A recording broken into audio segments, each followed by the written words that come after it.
Ya Pak Haris, tadi saya tanya mengenai dumping ya. Saya ingat sekali di mana barang-barang Indonesia yang punya competitiveness-nya tinggi justru dituduh dumping gitu ya. Bahkan kita punya 150 barang gitu.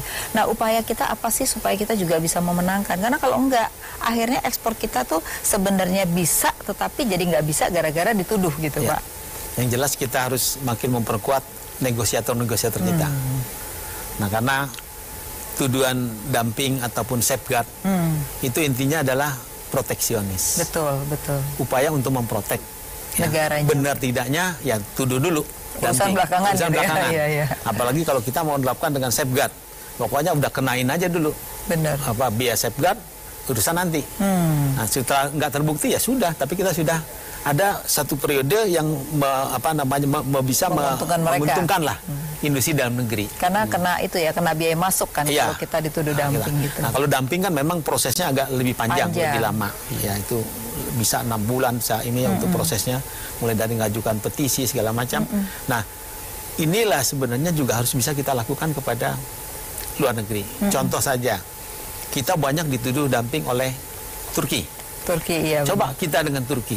Sedikit sekali yang kita lakukan terhadap Turki untuk dumping. Contohnya terigu saja nggak jalan-jalan implementasinya kan ya. Itu sebagai contoh saja. Nah, juga beritu dengan negara lain, dengan Australia. Kita contoh untuk dengan kertas ya. Amerika. Pulp and paper kena juga itu betul. Nah, jadi sebenarnya banyak yang kita kena, tapi kita sendiri tidak. Ya kita good boy lah ya.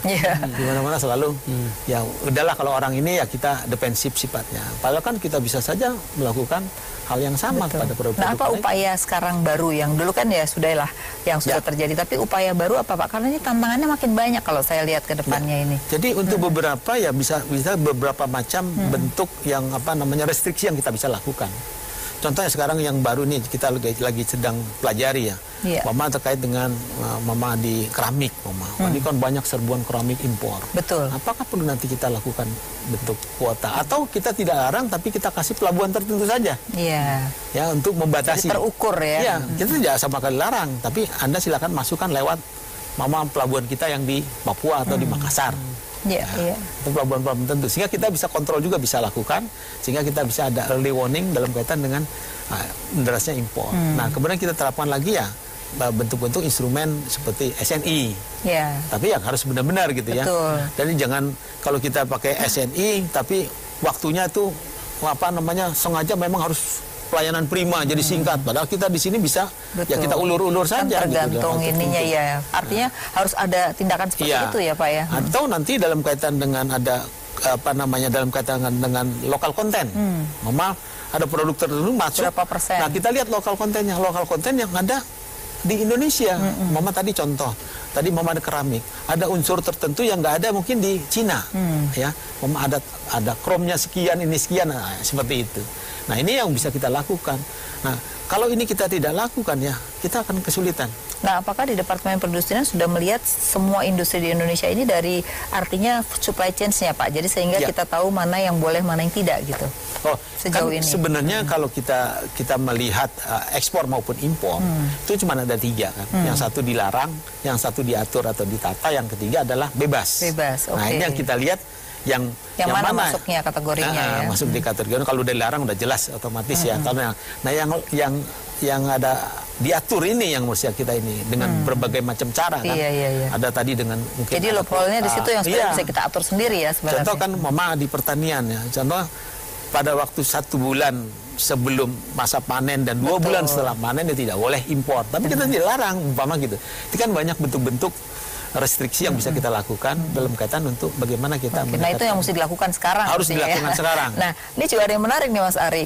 Sejak kita bicara tentang ekonomi digital, itu menarik datanya menunjukkan bahwa ternyata di aturan SNI-nya kalau itu berbentuk usaha dan itu barang masuk harus ada SNI. Tapi kalau perorangan membeli dengan bentuk impor itu tidak harus SNI gitu. Nah, ini kan artinya orang akan banyak beli secara online pribadi sehingga tidak perlu SNI. Nah, ini bahaya dong kalau gitu. Ya, saya melihatnya ini sebagai adanya euforia ekonomi digital. Tapi kita harus lihat bahwa setiap kesempatan itu kita harus ikut dong.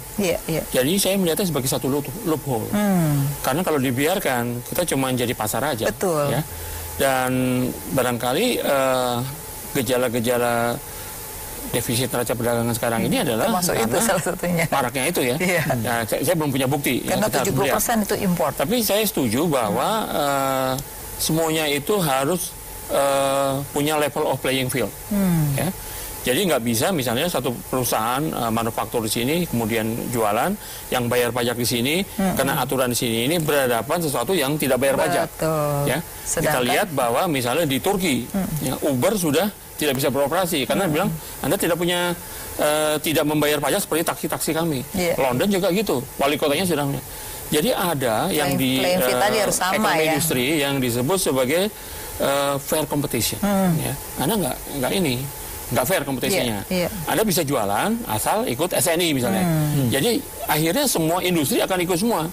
Nah kalau gitu fair, karena kan tinggal pilihan konsumen. Kalau bagus ya bagus, beli, kalau enggak ya enggak. Tapi sementara ini saya lihat euforianya adalah, wah ini terlalu hebat, online hebat segala macam. Padahal saya lihat level of playing field-nya nggak sama. Nggak sama, betul. Jadi makanya sekarang di daerah-daerah protes kan, bahwa mereka dianggap yang tradisional ini bayar ini harus pakai diperiksa setiap 6 bulan. Nah, sedangkan yang itu enggak, karena itu kendaraan pribadi gitu kan. Ya. Nah ini Pak akan terjadi terus nih, gimana kalau yang kayak gini Pak tadi? Jadi import lebih banyak karena kalau import barang satuan tuh nggak ada SNI-nya gitu. Tapi kalau industri harus pakai SNI. Gitu. Jadi memang kalau itu sudah kan SNI itu ada dua. Yang satu SNI wajib, satu SNI yang voluntary, yang sukarela. Yang kita ini kan adalah SNI wajib. Nah jadi kalau sudah namanya berlaku SNI wajib, dia tidak bisa beredar atau diedarkan di pasar. Nah ini apakah akan diedarkan kalau orang bawa cuma satu, mau boneka? Itu masalahnya benar. Nah, kalau satu boneka buat untuk keperluan pribadi, sebenarnya kan juga dalam kaitan dengan biaya masuk. Yang kalau kita bawa barang tentengan dari luar negeri, sepanjang tidak melebihi ada batas tertentu, ini kan harusnya bebas. Nah itu mungkin ya bisalah dianalogikan seperti itu. Tapi kan kalau 70% dari online itu import kan jadi nggak itu lagi. Kalau online itu memang beda. Ya, saya problem dengan lagi itu. Prof. Ari ya, bahwa kalau dengan kaitan dengan online harus ada level playing field yang sama. Nah itu setuju banget. Jadi jangan sampai nanti orang itu, ya contoh yang sekarang ini yang sebenarnya sudah marak cukup lama, orang yang menerapkan model seperti itu. Sekarang orang daripada sewa toko Pak, mereka sekarang dagang keliling-keliling kemana-mana, kaki lima. Dia membentuk paguyuban, dia nggak ini, tapi setiap hari bisa dagang sampai malam.